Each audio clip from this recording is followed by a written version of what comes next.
Neither Fidelity or Vanguard is ever going to tell you that one of their funds is good and the other is bad, or that this fund is perfect and the other is not. I mean, we always like to say that they are never going to call one of their children smarter or prettier than the other.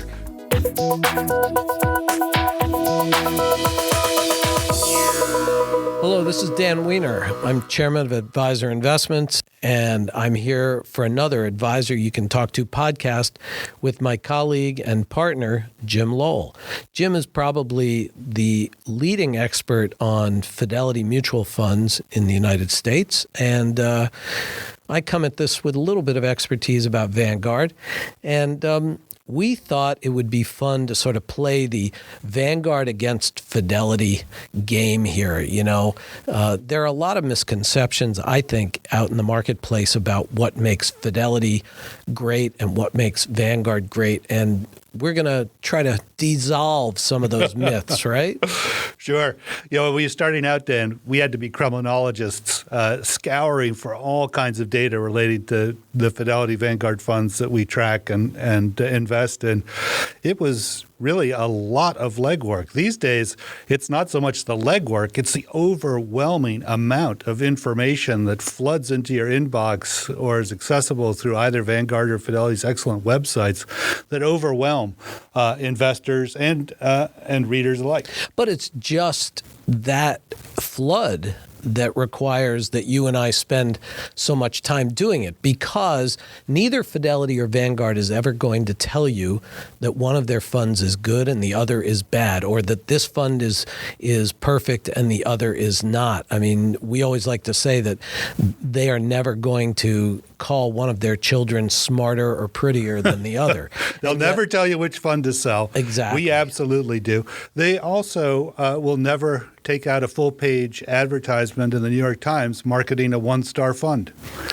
Well, right. They're not even going to talk about it. But, you know, when we have done, when we've had conversations about Vanguard and Fidelity, I think the biggest misnomer, if you will, about the two is that Fidelity is a growth shop and Vanguard's a conservative index shop, and ne'er the twain shall meet. Correct. There really used to only be, in investors' minds, three firms. One, Fidelity for growth funds. Two, Vanguard for low-cost index funds.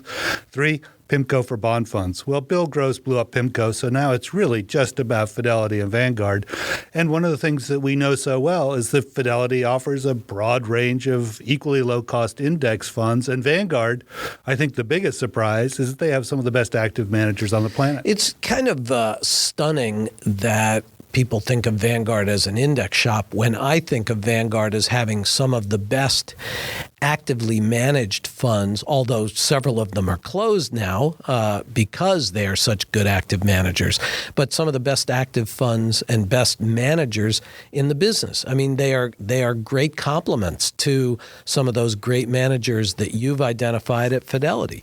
When we put the two together, two oars in the water, rowing straight, rowing in the same direction, we know that we're delivering to our clients the best of both worlds.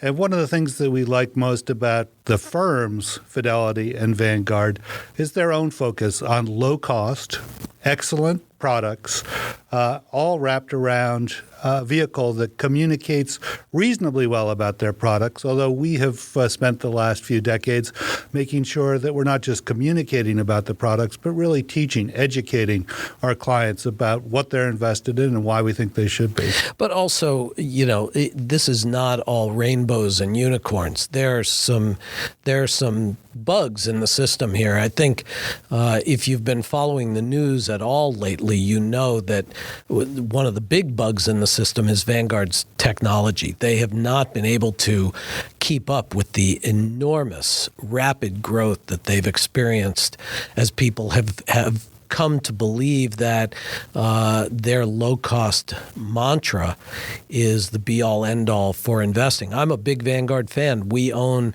quite a lot of Vanguard funds at Advisor Investments for ourselves and for our clients.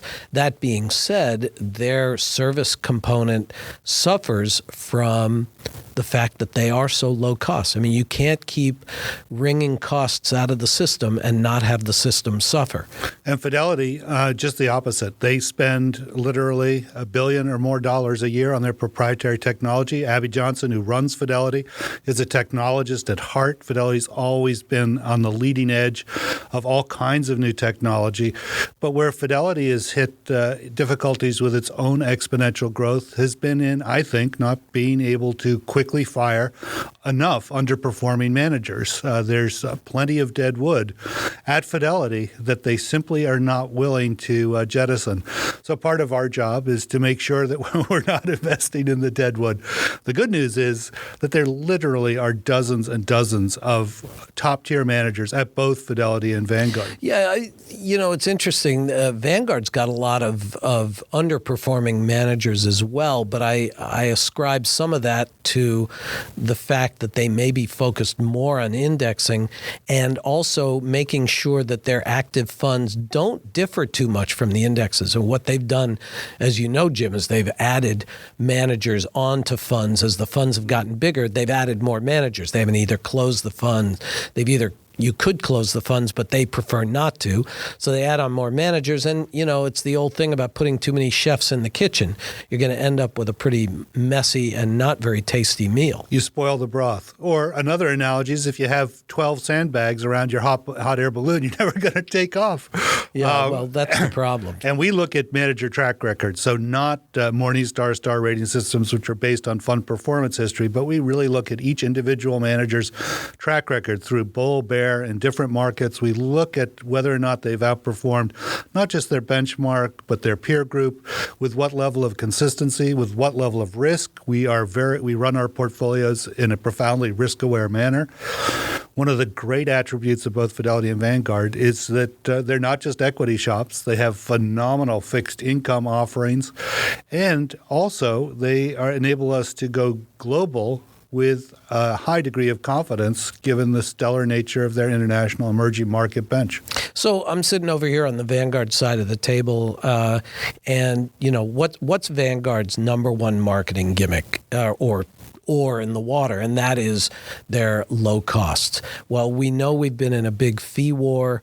Costs are being driven down to almost zero, and sometimes even to zero.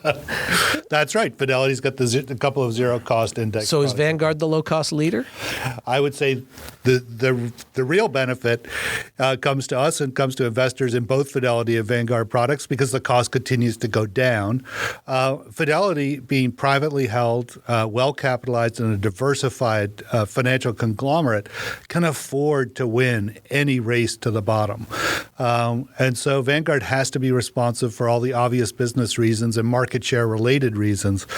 But ultimately, I'm not going to stand in their way because we benefit. We do benefit. The entire industry is watching this thing, and they're watching the costs go down, down, down. And they've got to be getting more and more concerned over their own bottom line. But when it comes to Fidelity and Vanguard, they will figure out a way to both continue to deliver what they do so well, but do it at lower cost. Well, but you're seeing a changing complexion of the business. At least yep. I'm the Vanguard watcher, so I see what's going on there. Vanguard is introducing a almost drop-dead cheap Robo advisor that is geared to millennials. And I'm referring to it as a gateway drug. It's a way of getting the millennials into the Vanguard fold. They will get them eventually to move from working only with a Robo or with a computer to build portfolios to working with their pseudo financial planning / investment advisory service where they will pay more money to get that kind of service. And then I'm not sure where it goes from there, but they are reaching deep because they're running out of the ability to make enough money on these low cost funds. And Fidelity's doing much the same thing for different reasons. I'd say Fidelity's doing it for market share, and also looking at the next generation of wealth coming down the pipeline. But a point on those rock bottom cost robo advisors at Fidelity, and you can tell us if it's true at Vanguard as well, is that you get what you pay for, which means you're not getting a lot. I would say you're getting next to nothing. And my biggest fear is that individuals who begin in those programs, so they've raised their hand, say they're interested in investing for their financial future, smart money move, get turned off by investing for their financial future by the disservices that I think just generic robo models will deliver to them.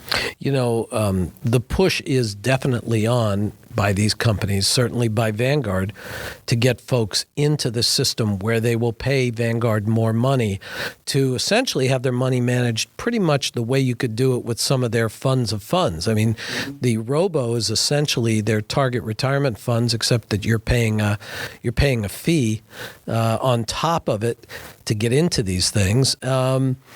And I literally today got a call from a $3 million Vanguard investor who was part of their flagship program, whose flagship advisor left or was promoted. He's not sure which. And he has not been given another advisor, and it's been 3 or 4 months, and he's called asking for the name of his new advisor, and essentially he was sent a 2 or 3 sentence email saying, we're working on getting you an advisor, but we really can't tell you how long it's going to be before we'll find one for you. And his response, and mine as well, is Vanguard really wants you to pay them some more money to go into one of their financial planning or wealth management arms so that they can afford to give you an advisor. I would just back up and say that if you have the time to write a letter that says we can't tell you what time we're going to assign you an advisor, then you have the time to find the advisor. So that client clearly underserved. Totally. My recommendation was go over to Fidelity. Yeah, there you go. And I'm supposed to be the Vanguard guy. So Jim, fun discussion about Vanguard and Fidelity. I'm gonna let you sign off since I signed on. This is Jim Lowell, Chief Investment Officer at Advisor Investments. Dan Wiener, Chairman of Advisor Investments. Thanking you for listening to the Advisor You Can Talk To podcast. If you enjoyed this conversation, please subscribe and review our show. You can also check us out at www.advisorinvestments.com/podcasts. Your feedback is always welcome. And if you have any questions or topics you'd like us to explore, please email us at info@advisorinvestments.com. Thanks, Jim. Thanks, Dan.